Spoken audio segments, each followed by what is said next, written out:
sagantaan dhaabbii biqiltuu ashaaraa magariisaa marsaa 8ffaan magaalaa Shaggar kutaa magaalaa Buraayyuutti aanaa Annee Diimaatti biqiltuu nyaataaf oolan dhaabuun eegalameera. Jiraattonni saganticha irratti hirmaatan hojii kanaan dura hojjetameerraa bu'aan argame olaanaa ta'uu isaatiin biqiltuu dhaabuu himan. Jijjiiramoonni hedduun dhufaniiru. Amma immoo dabalataan wanti nu gochuu qabne maalinni biqiltuu nyaataaf kan oolu dhaabaa jirra jechuudha. Hirmaachaa turre akka biyyattiin teenya ashaaraa magariisaan bareedinaan akka mul'atutti agarsiifnee jirra.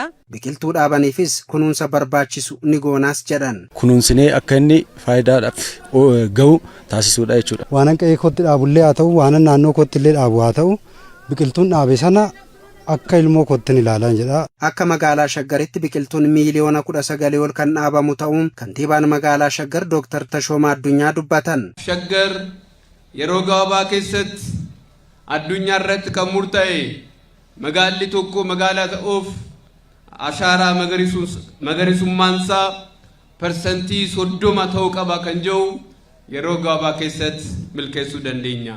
Magaalli Shaggar hojii misooma qabeenya uumamaa hojjetaa jiruun jijjiirama olaanaa argamsiisaa akka jiru himuun yeroo ammaa kana gara gurgurtaa kaarboonitti ce'aa akka jirus eeran. Afyaa'in caffee Oromiyaa Addee Sa'aadaa Abdurrahmaan biqiltuun sagantaa ashaaraa magariisaatiin dhaabamaa jiruun dawaa addunyaa ta'uu himan.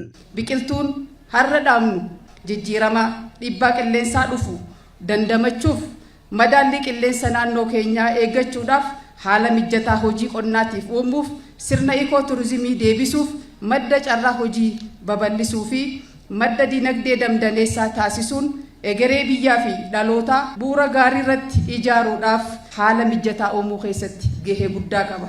Akka naannoo Oromiyaatti bara kana sagantaa ashaaraa magariisaatiin kan dhaabamu biqiltuun biiliyoona 5 ol qophaa'uu himan. Hanga yoonaa biqiltuun biiliyoona 28 ol dhaabamuu fi uwwisni bosona naannichaas harka 17 irraa gara harka 29tti ol guddachuu himan.